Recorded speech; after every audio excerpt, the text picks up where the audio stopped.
The Prisoners Rehabilitation and Welfare Action has trained members of the Federal Capital Territory Parole Board to enhance parole administration for effective justice delivery. The two-day capacity building session held in Abuja was part of the Advancing Implementation of Non-Custodial Solutions project. The team lead of the project says the training marks a significant step towards addressing the persistent issue of prison overcrowding while promoting offender rehabilitation and reintegration. She noted that the program aims to develop a functional parole board for the FCT, which will serve as a model for other states. We are doing training for parole board members, FCT parole board members.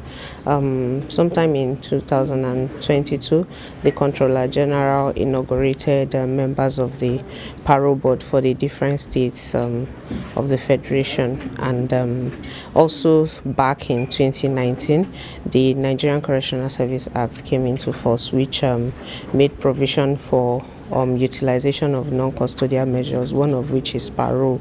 And today we want to start with the Nigerian Correctional Service, with the support of PRAWA, had earlier developed, and other relevant stakeholders, and with the funding support from ROLAC 2, had earlier developed the parole protocol and operational guideline. So today we are here to run a 2 days training on building the capacity of the parole board members. The participants you have here are the parole board members for the FCT, to build their capacity to effectively carry out the parole processes, utilizing the parole protocol and in line with the provisions of both the Administration of Criminal Justice Act of 2015 and the Nigerian Correctional Service Act of 2019. The chairman, Nigerian Parole Board, announced that the recently constituted parole board is the first of its kind in Nigeria. He explained that the board's primary purpose is to facilitate the supervised release of inmates who have demonstrated good behavior and maintain commendable records during their time in correctional facilities. We want to, move, because this is the first time we have been inaugurated. We never had a parole board in Nigeria. Places like UK, places like India, places like Kenya and other places, South Africa, for many years have had a parole board.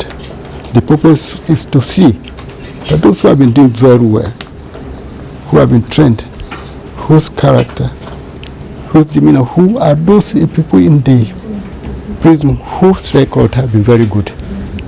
Because after some time you serve and you follow your conduct in the prison, once you prove yourself to be very good, you make an application for parole board to view your conduct. We may decide to do a few things that you benefit from, even after you finish serving. Then we can release you, on parole. Then when you are there, we should monitor your movement in the community. But the purpose, after all, is just to help, the correctional service with this idea. Today's program is to train those parole staff in the FCT. The representative of the Director of Public Prosecution emphasized that with a functioning board in place, higher standards are expected, and the government is striving to meet global best practice regarding the welfare and conditions of inmates within the prison system. He says that this indicates a focus on reforms aimed at improving the corrections and rehabilitation process in alignment with international standards. Our contribution to this event is access to justice and justice delivery, and then the welfare of the inmates, and the welfare of the inmates as provided in the operational guidelines. And since there is a board in place, most of the inmates will expect more, and government is doing its best to ensure that in accordance with the best practice in the world. Inmates' welfare and condition in the prisons are catered for. And we hope that moving forward, everything and everyone that is supposed to be involved in parole gets to do what is expected of them. And we hope that the community gets to appreciate and also benefit from what parole is all about. Parole is conditional release of an inmate or offender from custodial center based on some criteria. There's not everybody that gets to enjoy parole. The eligibility for parole, he must have gone through rehabilitation, maybe study, learning of a handwork in the custodial centers. Then he must have shown remorse.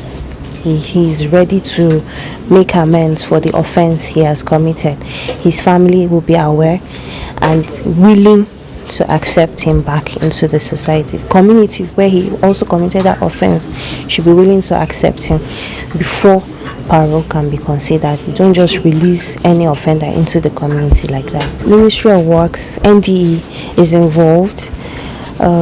We have psychologists, we have psychiatrists, so all these evaluations are done, after which the NDE would help to facilitate the offender in getting a job.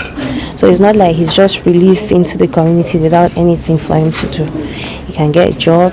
There will be halfway homes where he can stay before getting apartments or moving back to the family and all that.